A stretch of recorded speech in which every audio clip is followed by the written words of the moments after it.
नमस्ते बिहार, मैं हूं आपके साथ विभा उपाध्याय। बिहार के लिए आज का दिन ऐतिहासिक है। आज पटना को उत्तर बिहार से जोड़ने वाले महात्मा गांधी सेतु के पूर्वी लेन को आम लोगों को समर्पित कर दिया जाएगा।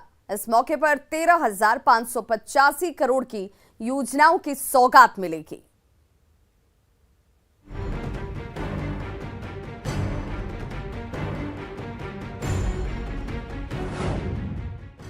गांधी सेतु पर अब नहीं लगेगा जाम।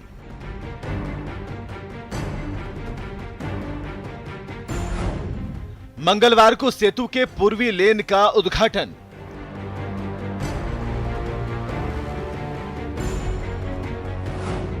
उत्तर बिहार जाना होगा आसान। बिहार की शान गांधी सेतु पर जाम अब बीते दिनों की बात हो जाएगी। मंगलवार से पटना से उत्तर बिहार के बीच का सफर आसान होने वाला है। केंद्रीय सड़क परिवहन और राजमार्ग मंत्री नितिन गडकरी और सीएम नीतीश कुमार महात्मा गांधी सेतु के पूर्वी लेन का उद्घाटन करेंगे। पूर्वी लेन आम लोगों के लिए समर्पित कर दिया जाएगा और तब सबसे बड़ी बात, जाम की समस्या जो है उससे लोग मुक्ति पा लेंगे और ये जो गाड़ियों के दोनों तरफ से आने जाने का सिलसिला है वो रुक जाएगा। लंबे समय से लोगों ने परेशानियां झेली है, चूंकि पूर्वी लेन के निर्माण में समय लगा है। लंबे अरसे के बाद पूर्वी लेन को आम लोगों के लिए समर्पित किया जा रहा है। महात्मा गांधी सेतु की जर्जर स्थिति के बाद साल 2017 में स्टील ब्रिज बनाने का काम शुरू हुआ था। जुलाई 2020 में पश्चिमी लेन पर गाड़ियां दौड़ने लगी, लेकिन एक ही लेन पर दोनों ओर की गाड़ियां चलने के कारण आए दिन जाम की समस्या बनी रहती थी। अब पूर्वी लेन के चालू होते ही पटना हाजीपुर के बीच की दूरी 15 मिनट में तय होगी। करीब 5.25 किलोमीटर लंबे पुल की मजबूती के लिए विशेष डिजाइन के तहत तैयार किया गया है। पुल के 46 पायों को हेड गार्डर के जरिए ज्वाइंट किया गया है। पूरी परियोजना पर 1800 करोड़ रुपए की लागत आई है। वहीं इस मौके पर 13,585 करोड़ की लागत वाली 15 परियोजनाओं का उद्घाटन भी किया जाएगा। बहुत ही विशेष अवसर है कि जिस चीज को माननीय गडकरी जी और माननीय मुख्यमंत्री जी जनता को समर्पित करने आ रहे हैं, उसमें जो सबसे बड़ी और महत्वपूर्ण योजना है वह है गंगा नदी पर महात्मा गांधी सेतु पुल का दूसरे छोर का जो उद्घाटन का कार्यक्रम है। करीब 1800 करोड़ की योजना से ये ब्रिज बना है। पूर्वी लेन के उद्घाटन के बाद अब गांधी सेतु के दोनों लेन पर गाड़ियां सरपट दौड़ेंगी और लोगों को जाम से छुटकारा मिल जाएगा। पटना से न्यूज 18 के लिए संवाददाता संजय कुमार के साथ शैलेंद्र की रिपोर्ट।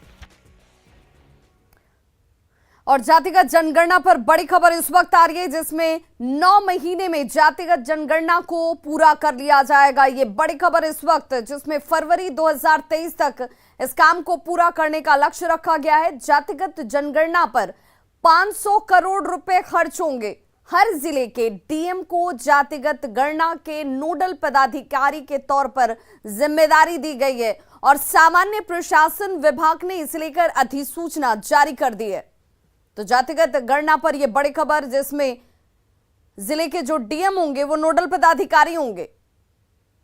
साथ ही साथ जातिगत जनगणना की अधिसूचना जिसका इंतजार किया जा रहा था, वो अधिसूचना अब जारी कर दी गई है और 9 महीने में जातीय गणना पूरी की जाएगी। कुछ दिनों पहले तक नेता प्रतिपक्ष तेजस्वी के हाथ में जातीय गणना का बड़ा मुद्दा था, लेकिन सोशल इंजीनियरिंग के माहिर नीतीश ने अपनी सियासी चाल से उन्हें एक झटके में चित कर दिया। ऐसे में तेजस्वी के पास अब कोई दूसरा मुद्दा नहीं है सिवा नीतीश सरकार पर निशाना साधने के।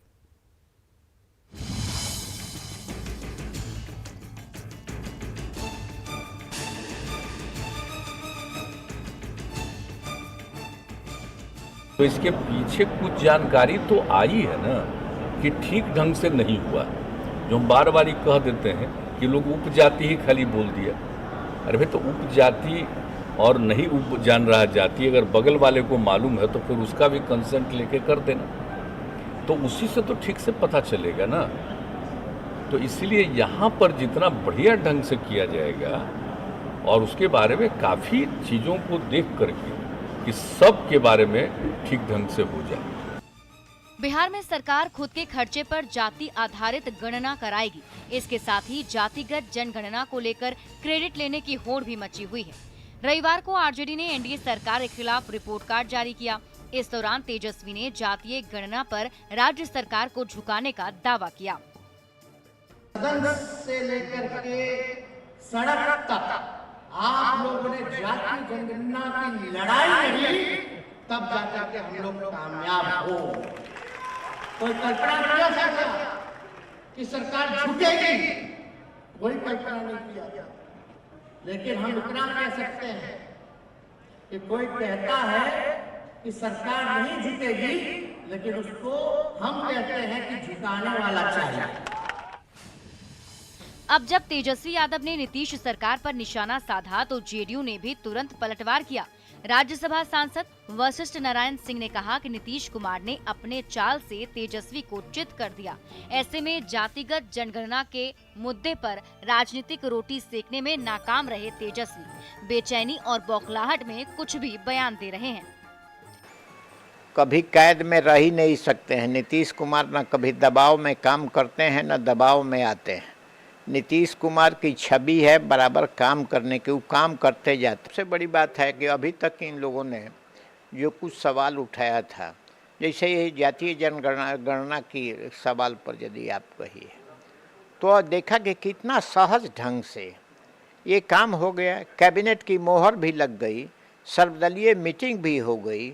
एक नेता के लिए इससे बड़ी बात क्या हो सकती है कि जो पहल करता है उस पहल पर सभी दलों की सहमति बन जाए, उस पर मोहर लग जाए। ये साधारण उपलब्धि क्या है? दरअसल जाति आधारित गणना को लेकर सीएम नीतीश कुमार ने सर्वदलीय बैठक कर न सिर्फ सभी दलों को मना लिया बल्कि तुरंत कैबिनेट से भी मंजूरी दे दी। अब सत्ता पक्ष से अपने पक्ष में भुनाने की कोशिश में है, तो वहीं तेजस्वी भी वार के कोई मौके नहीं छोड़ रहे। न्यूज़ 18 के लिए पटना से संवाददाता आनंद अमृतराज की रिपोर्ट। और बड़ी खबर इस वक्त वैशाली से आ रही है, जहां पर जमीन विवाद में खूनी संग्राम हुआ है। धारदार हथियार और रॉड से हमला किया गया। जमीन विवाद में खूनी संग्राम, ये बड़ी खबर इस वक्त, जहां पर धारदार हथियार और रॉड से हमला किया गया। चचेरे भाई पर हमले का आरोप लग रहा है। एक ही परिवार के 5 लोग जख्मी हो गए हैं, जिनमें मां, बेटा और बहू समेत 5 लोग घायल हुए हैं। घटना वैशाली के राजा पाकर से है, जहां जमीन विवाद में अपने ही रिश्तेदारों पर जानलेवा हमला किया गया। धारदार हथियार, लाठी, डंडे और रॉड का इस्तेमाल करते हुए इन लोगों को जख्मी कर दिया गया, जिनकी तस्वीरें आप इस वक्त देख पा रहे हैं। 3 महिलाएं इसमें भी शामिल हैं। 5 लोग जख्मी बताए जा रहे हैं, जिनका इस वक्त स्थानीय अस्पताल में इलाज चल रहा है। और अपने रिश्तेदारों पर ही हमला किया गया है। और अब इस पूरे मामले की जांच में पुलिस जुट गई है। उसको मना करने के लिए गए तो वो लोग रॉड से आती से हंसुआ से कुदारी से जो है ना अटैक किया। क्या मना करने गए? तो माँ गया था मना करने के लिए, नहीं बना हमारा छोड़ के बनाओ। कैसे छोड़ के? जमीन? हाँ, तो माँ को कुदारी से के पासा से मार दी। बाद में मेरा भाई गया छुड़ाने के लिए तो इस पर रॉड से चला दिया। बड़ी खबर गोपालगंज से, जहां आपसी विवाद में हिंसक झड़प देखने को मिली है। 2 पक्षों के बीच हिंसक झड़प हुई है, मारपीट और चाकूबाजी की बड़ी खबर इस वक्त गोपालगंज से आ रही है, जहां महिला समेत 7 लोग घायल हो गए हैं। 3 लोगों की हालत गंभीर बनी हुई है। कुचायकोट के शिवराजपुर गांव की यह घटना और आपसी विवाद में इस हिंसक झड़प को अंजाम दिया गया। 2 पक्षों के बीच जमकर मारपीट हुई है। अगर आप महिला हैं और सड़क पर बाइक के पीछे बैठकर चल रही हैं तो सावधान हो जाइए, क्योंकि थोड़ी सी असावधानी आपको भारी पड़ सकती है। दरअसल पटना के हड़ताली मोड़ पर एक महिला की जान बाल बाल बच गई। महिला बुलेट से अपने पति के साथ जा रही थी और इसी दौरान उसका दुपट्टा बुलेट के स्पोक में फंस जाता है और महिला का दुपट्टा उसके गले में फंदे के रूप में कसता चला गया। जैसे ही पुलिसकर्मियों और लोगों को ये नजर आया, वैसे ही लोगों ने दौड़कर और काफी मशक्कत के बाद इस महिला की जान बचाई है। देखिए, महिला के दुपट्टे को गले से बाहर निकाला गया और इस दौरान वहां कई राहगीर महिला के गर्दन से दुपट्टे को निकालने में मदद करते हुए भी नजर आ रहे हैं। घटना के बाद ट्रैफिक दारोगा ने पूरे घटनाक्रम की जानकारी भी दी। गैस स्टेशन पर एक विक्षिप्त युवक की करतूत ने सबके होश उड़ाकर रख दिए। दरअसल राजगीर से गया आने वाली वाराणसी सारनाथ बुद्ध पूर्णिमा एक्सप्रेस के इंजन से निचली सतह में एक युवक बैठकर करीब 50 से 60 किलोमीटर तक सफर तय कर लेता है।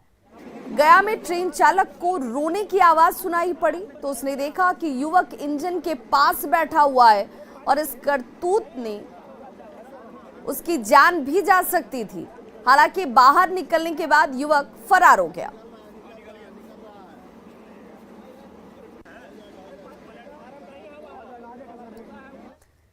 खबर बेगूसराय से, जहां पर कुछ युवकों का हथियार के साथ डांस करते हुए वीडियो वायरल हो रहा है। 4-5 युवक एक कमरे में डांस कर रहे हैं और जरा इन तस्वीरों को देखिए।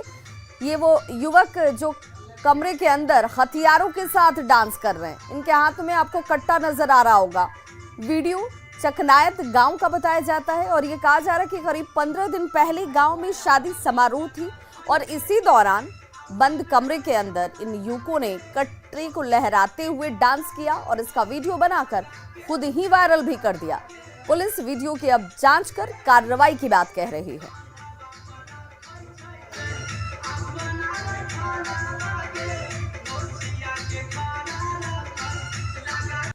तैयारियों के अंतर्गत चित्र का एक वीडियो वायरल हुआ। उसमें कुछ लोग जो है एक हाथ में हथियार लेकर लहरा रहे हैं। संज्ञान में आया है, इसको वेरीफाई करके इस पर आवश्यक कार्रवाई की जाएगी। उधर नालंदा में कट्टे के साथ डांस का वीडियो वायरल हो रहा है। मंच पर डांसर के साथ एक युवक कट्टा लहराते हुए आपको नजर आ रहा होगा। तस्वीर 5 जून की है और थरथरी थाना क्षेत्र के रूपन बिघा गांव की बताई जाती है। गांव में बारात आई हुई थी और इसी दौरान डांस का कार्यक्रम भी आयोजित किया गया। मंच पर गानों के बीच डांस करती डांसर्स के साथ एक युवक भी चढ़ जाता है और कट्टा लहराने लगता है। तस्वीर वायरल हो गई, लेकिन पुलिस को इसकी जानकारी तक नहीं है।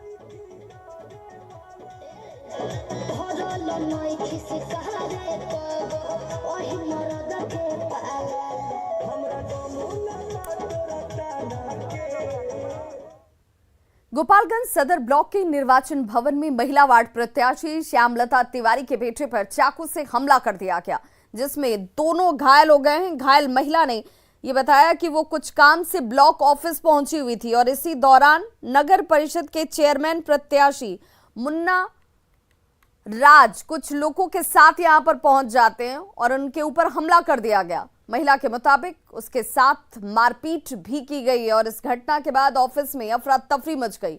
जब तक पुलिस मौके पर पहुंचती तब तक आरोपी यहां से फरार हो चुके थे।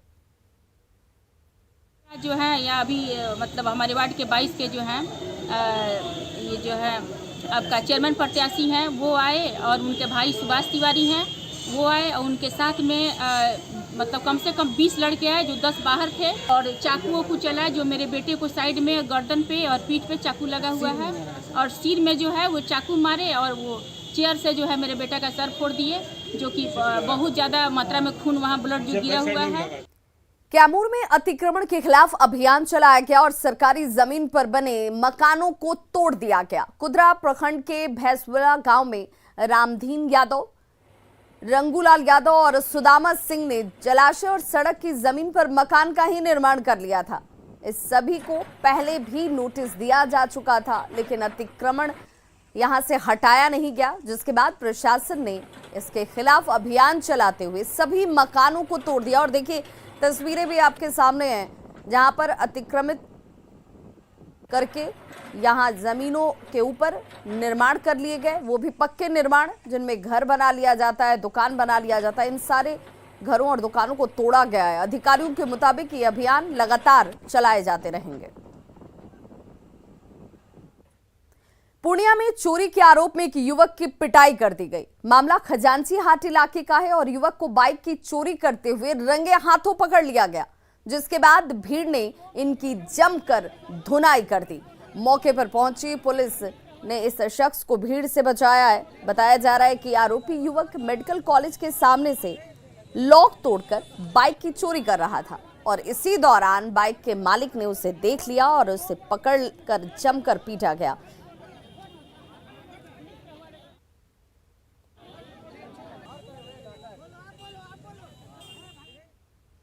मुंगेर में चोरों ने दुकान का शटर काटकर लाखों रुपए के मोबाइल फोन पर हाथ साफ कर दिया। चलिए आपको तस्वीरें दिखाते हैं और ये तमाम तस्वीरें जो हैं वो सीसीटीवी कैमरे में कैद हो गई। देखिए कैसे मुंह पर गमछा बांधकर 3 चोर शटर काटकर दुकान में पहले घुसते हैं। एक चादर में मोबाइल फोन को समेटते हुए भी आपको ये लोग दिख रहे होंगे। दुकानदार ने कहा कि उसे सुबह में किसी ने इसकी जानकारी दी कि दुकान का शटर उठा हुआ है, जिसके बाद चोरी का पता चलता है दुकानदार को। लेकिन पुलिस जैसे ही सीसीटीवी फुटेज देखती है, सारा मामला साफ हो गया। फोन आया, घर में सोए हुए थे, आपका शटर उठा हुआ है। अच्छा, तो हम बोले कि अच्छा ठीक है, तो हम आ रहे हैं। हम जैसे तैसे दुकान आए तो शटर उठा के देखे, हमने अपना सारा मोबाइल मेरा गायब हो गया। तो जरा तस्वीरें देखिए, दुकान में लगे हुए ये सीसीटीवी कैमरे और इन चोरों को इसका आभास भी है। देखिए कैसे एक शख्स जैसे ही उसकी नजर पड़ती है कि यहाँ हो सकता है कि कैमरे लगे हो, फटाफट अपने चेहरे को गमछे से ही ये ढकने लगता है और दुकान में प्रवेश करने के साथ ही मोबाइल को गमछे में लपेट कर ये यहाँ से फरार हो जाते हैं।